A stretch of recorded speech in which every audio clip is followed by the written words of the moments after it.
Alah, tak syok lah balik kampung. Tak boleh belajar. Tak siapa.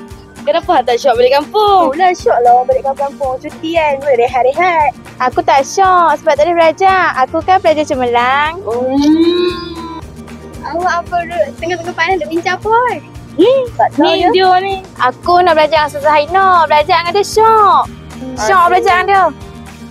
Dengar macam ada orang sebut nama Ustazah ni. Dia ni. betul.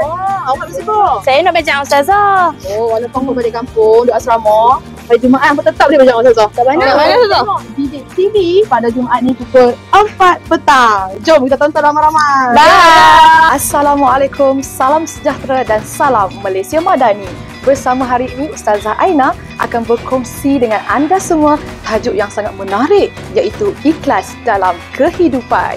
Baiklah. Ikhlas itu